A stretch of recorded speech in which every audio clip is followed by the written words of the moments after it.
everyone, welcome back to my channel. Today I'm going to be talking about truths about book talk. Should I just pack my suitcase and leave now? So some of these are very tame and some of them are a bit less tame. These are all things that I have thought about booktube. I've been doing this for quite some time now, for 4 years, over 4 years in fact, and I felt things, you know. All in all, I love this community. Everyone is so lovely and so kind, and I've never had any beef with anyone. But you know, there are still some things that I think are my truths. These are just some opinions, I guess. There might not be truths, but I just thought truths was I don't know. But just take truth with a pinch of salt. Without further ado, let's just get into my truths. So the truths here are going to start off tamer and then get less tame as we go on throughout the video. Am I going to get cancelled? We'll talk about that later. So the first thing, the first truth, I feel like when you're at the stage that I am in booktube, it's much harder to make friends. So I've been doing this, like I said, for 4 years. When I first started, it was so easy to make friends because I was like, oh, you've just started. Basically all the new creators who started at the same time kind of join in this little group, and you know, there's this nice community around things. When you've been doing it for a bit longer, it's kind of hard to know where you sit with everyone. I don't make friends anywhere near as much as what I used to, and that's kind of sad.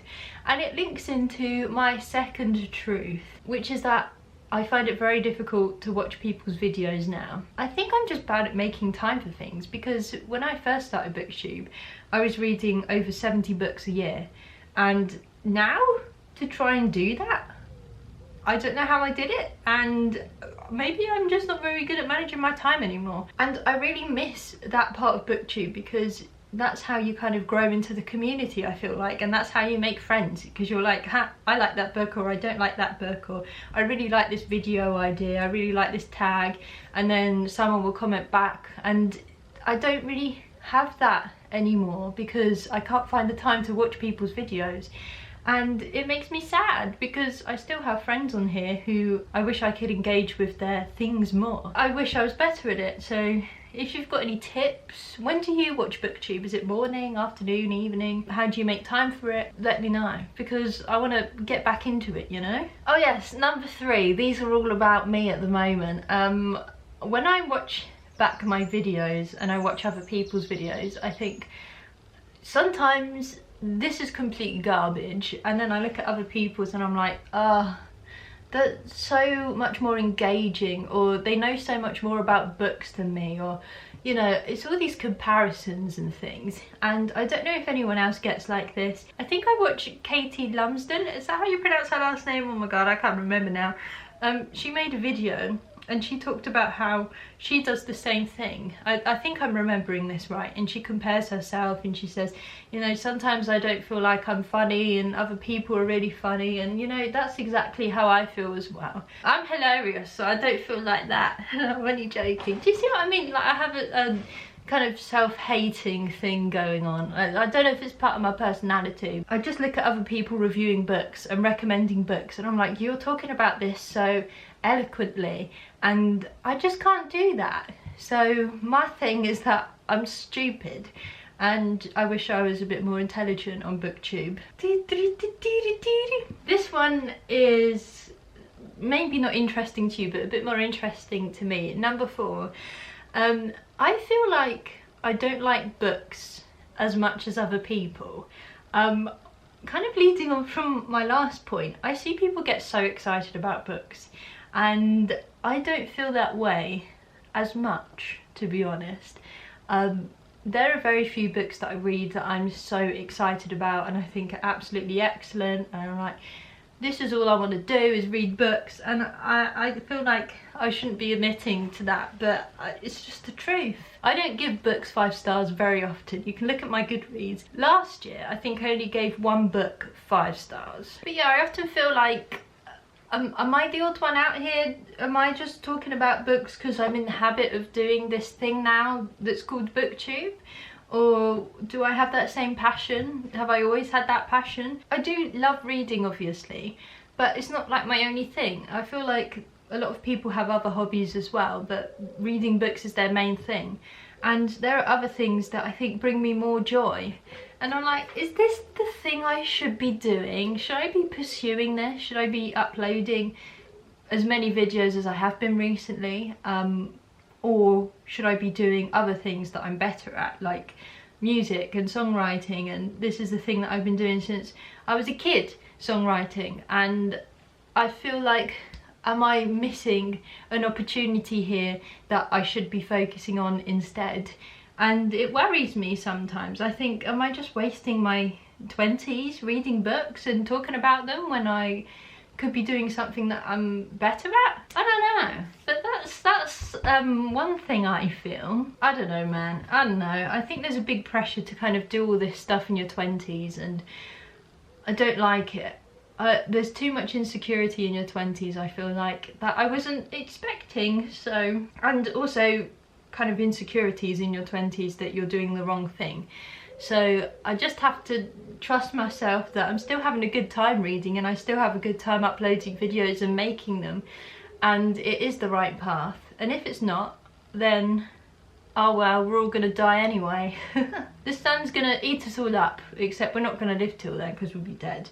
But yeah, you know, death makes me feel a bit calmer about life sometimes. That got a bit off tangent, but never mind. Okay, next one is engagement. These have all been very tame so far. When I first started, I was very much, well, 2019, I was very much, I'm gonna upload a video every Monday, and I'm gonna hope people watch it. I'm gonna engage with other people in their videos, and I'm gonna build a little community here, and I want more subscribers. This is my goal, this is where I want my views to be, etc. And when you set yourself those goals, it's very saddening when you don't meet them. So people set goals all the time, like their next goal is like the next 1,000 or the next 100 subscribers, and it's painful when you don't succeed in those things. And that's why I think now I've kind of set myself back from it, and I'm like, I can't make quantitative goals anymore because it's just going to make me miserable. It was the same with my course. Like, I think I want to get a first, I want to get a distinction, so I'm going to try really hard and do all these things and hope that I get distinctions in my assignments. Do I do that? No. And then when I don't get those marks, I feel really bad about myself. So I'm like, you know what, I just want to try and make the best content possible. But, you know, I feel like there's this big pressure that you have to kind of hit these milestones all the time, and it's exciting when you do hit X amount of subscribers.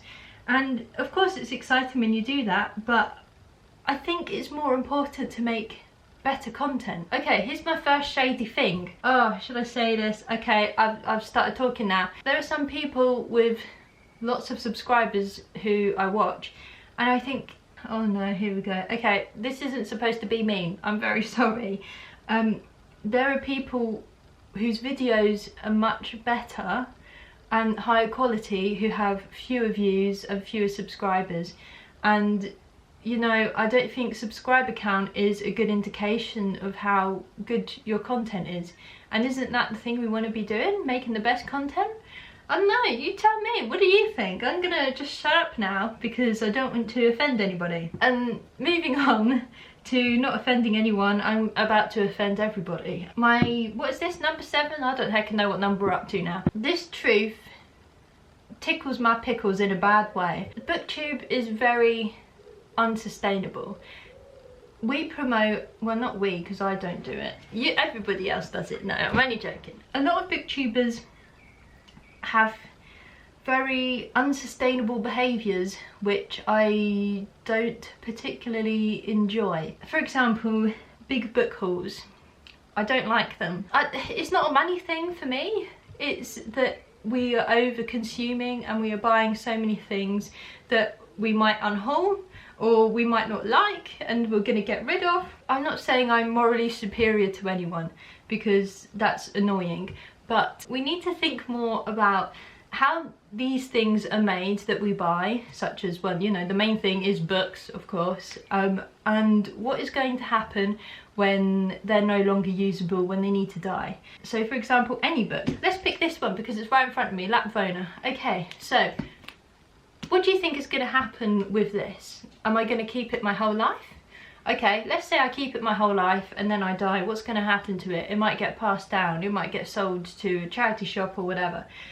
There's going to be a point where this cannot exist as a book anymore and it needs to be destroyed. How is this going to be destroyed? Here is the thing where I think we're getting it wrong. We think because this is paper, it's fine. It can just get recycled. But the thing is, it can't. So where I live, if I'm just like, I want to chuck this out, I'm bored of it, I wouldn't do that. But let's just say I've got a book, I have got, in fact, it's right next to me, that's very convenient. This cannot be sold to anyone because it's broken. I cannot chuck this in the recycling bin because my council doesn't recycle books. And I don't know this for a fact, but I'm pretty sure that's because this kind of book has a binding where there's glue in it. So if I wanted to recycle this, I would have to chop the spine off here and then I can recycle it, which is fine, you know, but there's still that bit here, that piece of glue that we need to get rid of. And glue isn't, you know, great for the environment in its creation, you know, it's lots of chemicals which are not great for the environment, and then you chuck that part away, the glue away, and that's not good for the environment either. So I think when we do these big book hauls, we just need to really think, are we actually going to read this? And if you do read 50 books a month, then okay, probably you are.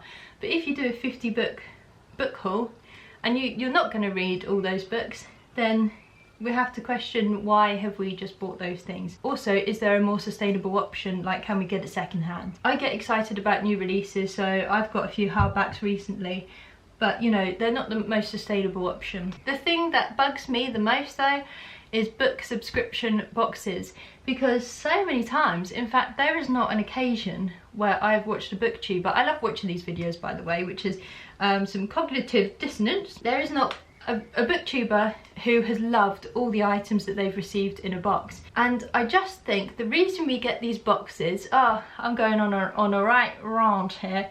The reason we buy these boxes is because we like that element of surprise. We get a dopamine hit where we're like, look at this present that I have for myself every month. I don't know what the contents is, and it's just like having a present every month, isn't it? And I think we need to prioritise less consumption, you know, instead of our own emotions and our own joy at mundane things. Because at the end of the day, if you want to get a subscription box that is just a book, that's cool. But with all these items that you're not even going to use, and all the plastic and the way it's made as well, I mean, it's all well and good saying this is made of cotton, but do you know that cotton, if it's not organic, if it's not certified organic, it uses so many pesticides. So, you know, bugs are being killed to make this heckin' cotton that's then going to be used in a production system, and it's just all a thing. It's all a thing, and we need to be thinking, I think we need to be thinking about it more, you know. Oh, phew. I'm tired after that one, and we haven't even got to the juiciest one, which is cancel culture. So, I'm going to tread carefully on this path because sometimes I don't express myself in the way I want to. So, there are some times when the book community comes together to cancel somebody. Sometimes I think that's completely justified. For example, J.K. Rowling, goodbye. I did not want to read anything. I did not want to see you. I hate you as a person. Okay, cool. That example is perfectly fine. Let me just have a sip of my Coke. There are other times where the book community has gathered around and cancelled somebody that I think has been inappropriate, and I think people do it because they are conforming to what people above them are saying, basically. So for example, if a big booktuber says, oh my god, look at this other booktuber who said this or done this, I can't believe they've done this, I'm never gonna talk to them again, goodbye. I think we need to make our own minds up about whether that thing is bad enough to just completely isolate them from the community. One example that always sticks in my mind is the reading rush that happened a few years ago. I can't believe it's 3 years ago, in 2020. So that was run by Ariel and Raylene. They made a few mistakes, and it's absolutely fine to be annoyed with that, to think, you know, that was not the right decision to make. I'll leave their Instagram post below so you can go and look at it if you want to and see what they did. The thing is, what they did, the individual things, I don't think were horrendous enough to completely cancel them and say, you know, what you've done is really hateful and we're gonna just exclude you from the community, because I don't think that's appropriate. In that situation where you make a few mistakes, it might upset people, it might anger people, but you're not directing any hate towards people, you know, not like J.K. Rowling, where she's just obviously a complete transphobe and hating on a community because she's a bitter person, because she's a hateful person. That was not the case in this situation, but yes, they still made mistakes. So in that situation, I think we need to let content creators reflect on what they've done, apologise in an appropriate manner, and then say, here are the things I'm going to do better for next time. And I think that should be the case for all situations like this, because nobody's perfect in this booktube world or in this online community, or in any online community. We're going to make mistakes. If those mistakes are little things or maybe bigger things, but aren't hurting another community directly, then I think we need to give people the chance to just say, you know, I made a mistake, but here's how I'm going to improve for next time. And then I think that that's okay. And then we give them the space and we say, are you actually going to do these things?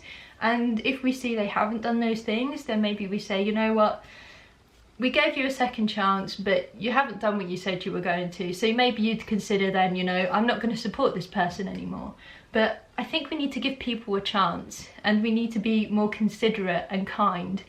I don't think blasting hate at people because other people are blasting hate at the same people is a nice thing to do, and is something that we should be doing in the book community. So there's a bit of irrelevant news from 3 years ago that I've just brought up, but I think it's worrying that we might get this kind of cancel culture again, where a content creator is cancelled for a few mistakes or one mistake, or it doesn't matter the number to me.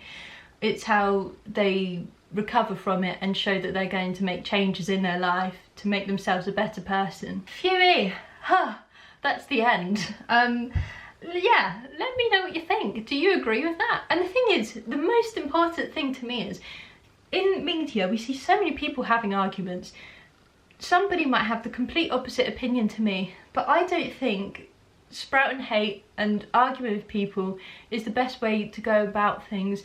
I think we should have like a civilized conversation about all the troubles in the whole heckin' world, because you're not going to change people's opinions by shouting at them, you know? So let me know what you think in the comments, in a civilized manner, and we can talk about it. You might completely disagree with me, and that's fine.